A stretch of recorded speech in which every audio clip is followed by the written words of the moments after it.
Welcome to our channel, Behind My Story. Please like, share, and subscribe. Every little girl is supposed to want to grow up to be a beautiful princess.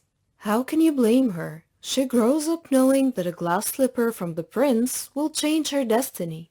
She also knows that she may fall into a deep slumber only to be rescued by a princess kiss. Let's not forget the fairest of them all. She manages to be loved for cleaning after 7 short men. Wow, the world we have created for our beautiful creatures. I watched all these cartoons. I imagined my prince choosing me over all of the others. I imagined dancing across the ballroom while everyone's eyes followed my graceful steps. I was the envy of every ball in every childhood fantasy.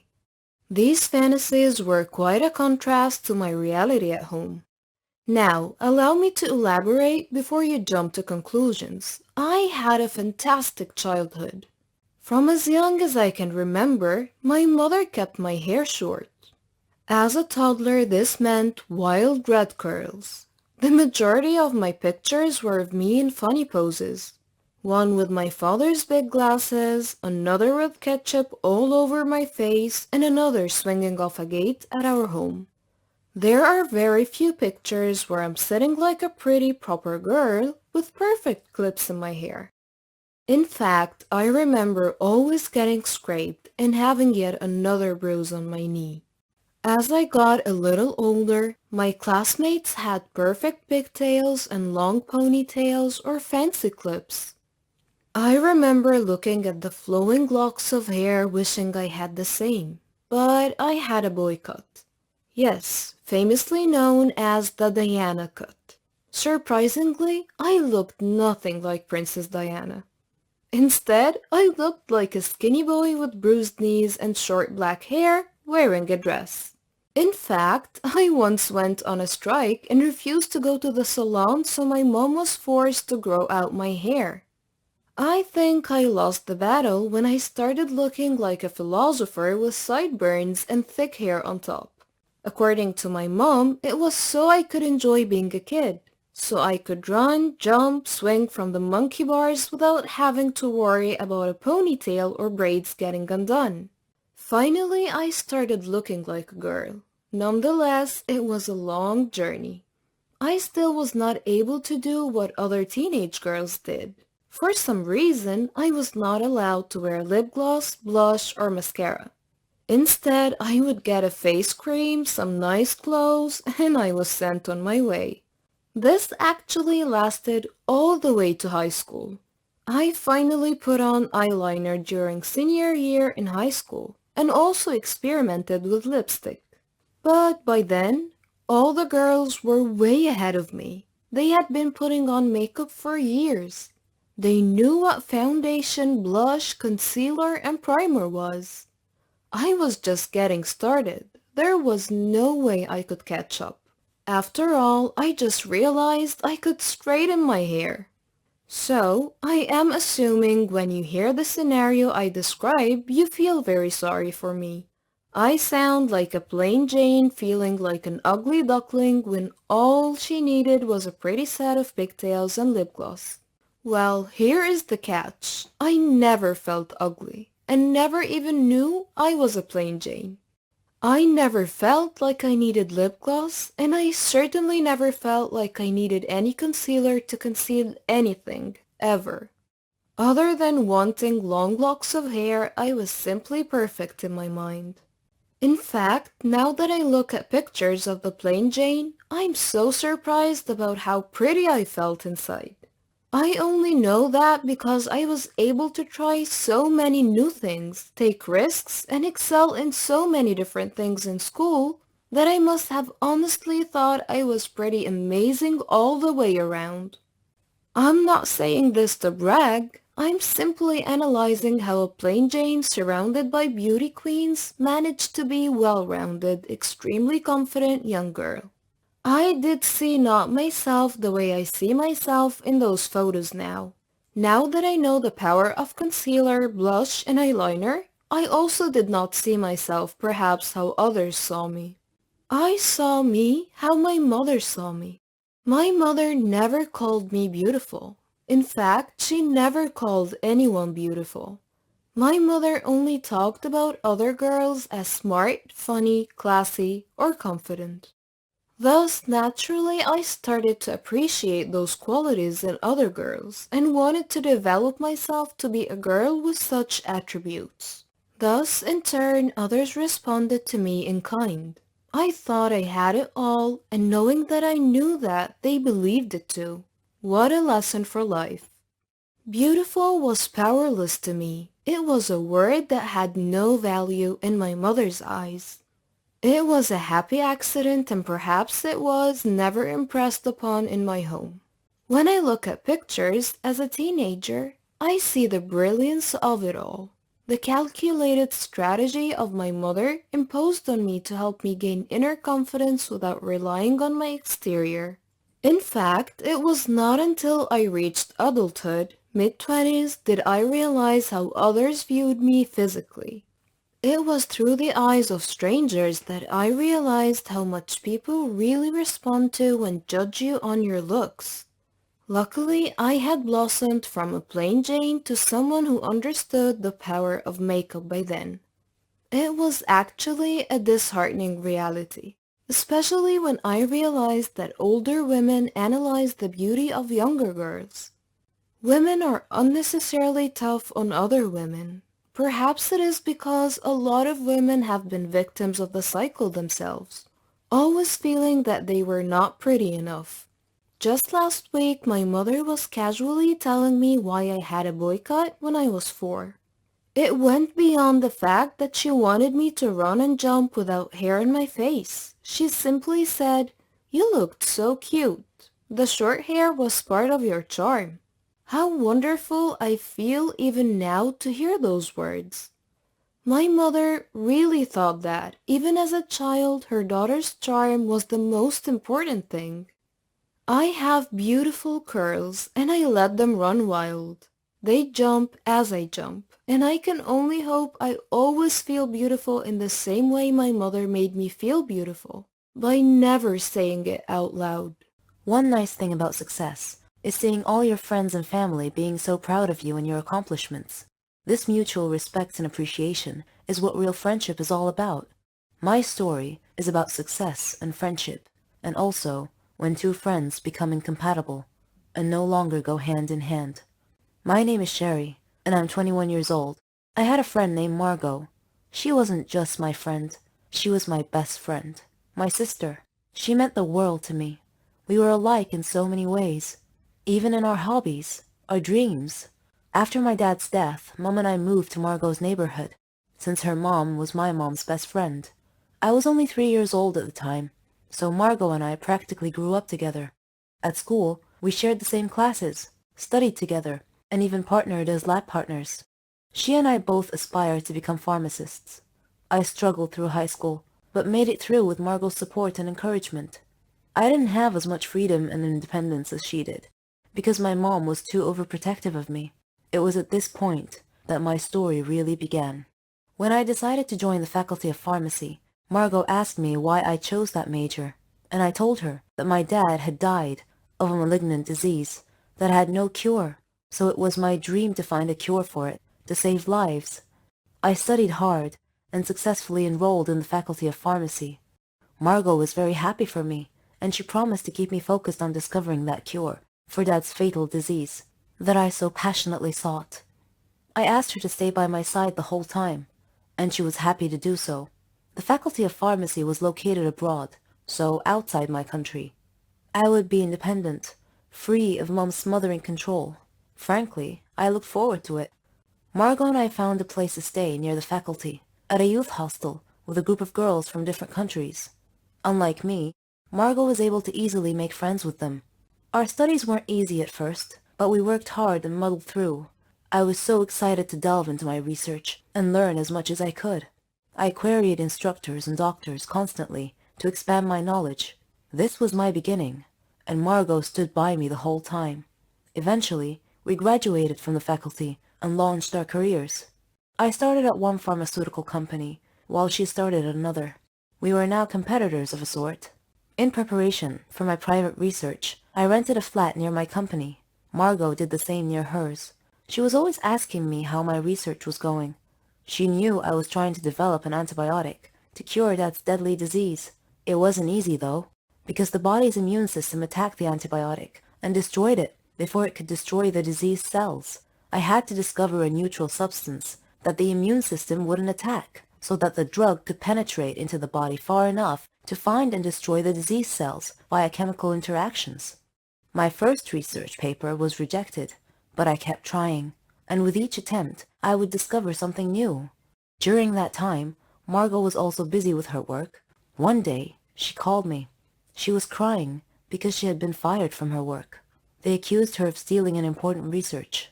I told her that she was so proficient in her work that she should not be sad, but rather should try and get a job at my company. I told her that I would recommend her to my manager. She hugged me and thanked me a lot and said, "You really are the best friend ever, Sherry." The next day, I told my manager about Margot and said that she was looking for a job and was waiting outside. He interviewed her and gave her a job. I was so happy now. She and I were working at the same company. Margot continued asking me about my research, and I gave her occasional updates. I was hesitant to tell her too much, but then again, she was my best friend after all, so I invited her to my home to tell her about my research. Margot wasn't as happy as I thought she would be to hear about my progress, but I figured that was because of her recent firing. My personal research took all my time. It was even more important than my work. One day, when I reported to work, my manager told me that they didn't need me anymore, that I was being let go, fired. I was shocked and asked why. He said that I was spending too much time at home doing my private research and too little time at work. He told me he had had several letters delivered to my home, instructing me to come back to work, and that I hadn't answered him, and that I had failed to come back to work. He told me that my roommate, Margot, had received the letters on my behalf, and had promised to deliver them to me. I was shocked. I told him that she never said anything. Returning home, I confronted Margot and asked why she didn't deliver my boss's letters to me. She acted so apologetic and said that she had received the letters, but she had been so busy that she put them aside and forgotten about them. I forgave her, but I felt that she wasn't being completely honest with me. I brushed it off and told her that being fired would simply free up my time so I could spend more time on my private research. Days later, Margot called me and asked me to come celebrate with her. When I asked her what the occasion was, she said that she had gotten a promotion and taken my place at work, my former job. I was happy for her, but at the same time, I felt that there was something wrong with these circumstances, and that feeling seemed to be growing. Time passed, and my experiments finally met with success. I had succeeded in finding the drug that could destroy the diseased cells. I was over the moon. Dad would have been so proud of me. I called Margot and told her about my discovery, and she said, "Oh, Sherry, you did it! You discovered the cure!" I told her that I planned to present my research to another pharmaceutical company soon, one that was better than my previous one, the one that had fired me. She acted happy for me, but had a strange look on her face. Then I felt sleepy, and I said good night. She said she would be staying up for a while, so I just went to sleep. When I woke up the next morning, I found my research area in shambles, and my research data was missing. I woke Margot up and told her that someone had stolen my research last night. She said that's not possible. Who else knew about your research besides you and me? And I said, maybe it was my former manager. Maybe he had somehow guessed that I had made a breakthrough. I don't know. I called the police and reported the break-in and theft of my research data, but they couldn't find any evidence as to who the culprit might be. I returned to my home country disappointed and dejected. I got another job at a company near my house. Many months had passed. I wasn't in touch with Margot anymore. We kinda lost contact somewhere along the way. Then, one day, Mom was watching TV when she suddenly saw a program that was going to discuss a new drug that would treat and cure Dad's malignant disease. They were going to interview the discoverer of the miracle cure. I sat down enthralled. I had to watch it. When the interviewer introduced the guest speaker, it was Margot. I couldn't believe my eyes. It was her. She stole my research. My so-called best friend betrayed me, and I had treated her like a sister. It cut me deep. I took legal actions against her and got my research back and received credit for finding the cure, so that was all okay. But the one thing that could never be fixed, for which there was no cure, was the former relationship between us. She had stabbed me in the back and destroyed my faith in humanity, and I don't think I could ever find a cure for that. There are all kinds of mistakes. Some are forgiven, some are forgotten. Some are borne by others, and some you pay for all the days of your life. These mistakes dog you relentless, even in your dreams. I've made mistakes in my lifetime, and I paid dearly for them. My name is Patricia. I am 19 years old, and I don't think I'm arrogant. I do think that I'm the most beautiful girl in my neighborhood. I live with my parents and twin brothers. Many boys in the neighborhood want to date me. My mom always encouraged me to think independently and to ignore other people's opinions. She told me to do whatever I wanted. Father was quite the opposite. He was always admonishing me to watch my behavior and behave myself. But I preferred my mother's advice, to be free and act on my own. My friends were like me. We were carefree and impulsive. We made bets about boys and love. We would flirt with boys and choose our victims and then cheat on them at the end to turn the tables on them. Playing frivolously with people's feelings was a bad thing, but I enjoyed it in a cruel sort of way. It thrilled and empowered me. But things changed when a guy named Jack saved my life one day.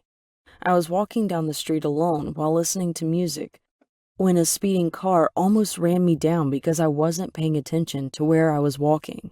Jack appeared from nowhere and pulled me out of harm's way and rescued me. He asked me if I was okay, and I said I was.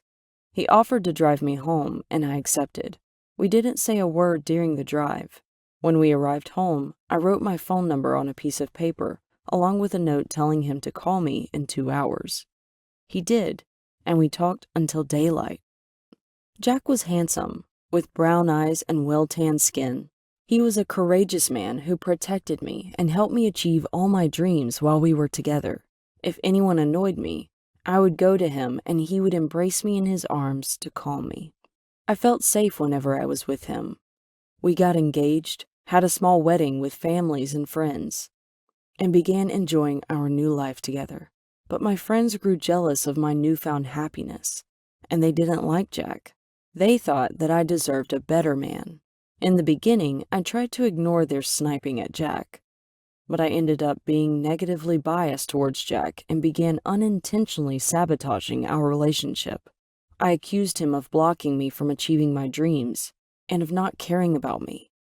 He promised me that after his graduation, he would find a job. I didn't believe him and asked to break off our engagement. He begged me not to and cried. But I had made my decision. I was torn between his love and my friend's jealousy and envy. I ended up losing him. Then I met Mark, a funny, blonde, rich guy with a nice car. Many girls wanted to marry him, but I pursued him and beat them all. I sensed that he didn't seem to care as deeply for me as Jack had, and that he didn't care about my safety as much either. But I dismissed my intuition. After all, he bought me anything I desired. So we decided to marry. Still, a little voice in my head kept whispering to me that I was making a big mistake by marrying Mark. After our marriage, we lived in a big villa with a swimming pool and lots of servants. But Mark changed after a while. He became irrational and paranoid. He began controlling everything in my life, even my lifestyle and my behavior. He raged a lot. Finally, I told him that I was fed up with his behavior, and that I didn't like being controlled by him like a dog on a leash. He sneered that he owned me because he gave me all his money to spend. I stopped making love to him, so he began raping me when the mood struck him. This made me miss Jack and his deep love for me. I cried a lot during our now miserable relationship. I was so distraught that I went to see a doctor with one of my friends. After checking me over, the doctor told me that I was pregnant. I was torn between joy and sadness. When I told Mark about my pregnancy and situation, He told me that we were still young and that I should abort the baby. And he threatened me, said if I didn't get an abortion, then he would do it himself. I furtively collected all my things one night and ran away to another state. I didn't know how to start over. I stayed in a motel for a while and worked in a restaurant as a waitress. I agonized a lot during my pregnancy about whether to have the baby or not. I had a kind colleague named Veronica, and I told her my story. She sympathized with me and asked me to come live with her. One day, I had a strong stomach pain in my 7th month of pregnancy, and she took me to the hospital. I was surprised to find that the birthing assistant was none other than Jack himself. We looked at each other silently for a moment. Then he asked me about my life, and I cried and asked him to help me. I saw the love in his eyes, and he told me that he would do his best to help me and the baby. Before the surgery, I held his arm and asked him to forgive me. He shushed me to be silent and confessed that he still loved me. I cried like a baby. He hugged me and made me feel warm and safe. His loving smile was the last thing I remembered before going under the anesthesia. I woke up in a room full of flowers with my Veronica smiling beside me. Jack knocked on the door and entered with a nurse in tow behind him. She was holding my baby, and they congratulated me for having a beautiful little girl. After that, he visited me every day at the hospital. I told him everything about my miserable life. He offered to let me live with him and promised to take care of me and the baby. I felt that my life was finally on the right track, and that life would forgive all my many mistakes. I even forgot my miserable past. But unfortunately, cruel life was finished with me yet. One day, I received a letter from Mark threatening me, saying that I would pay for running away from him. I immediately told Jack, and he reassured me and told me not to be afraid, that he would protect me with his life. Soon afterwards, my fears came true when the doorbell rang, and Jack opened the door to find Mark pointing a gun at him. Mark said coldly, "Do you imagine that you could take Patricia away from me? You can't." And then he laughed and pointed the gun toward me. I screamed and closed my eyes. When I opened my eyes again, I saw Jack standing in front of me, with blood gushing from his chest. He had told me that he would protect me with his life, and he did. I rushed over to Mark. We struggled. The gun went off, and Mark fell to the floor, dead. I'm sitting in my prison cell. I had lost everything: my life, my love, and ultimately my daughter. Life had exacted a high payment from me for making too many mistakes in my life.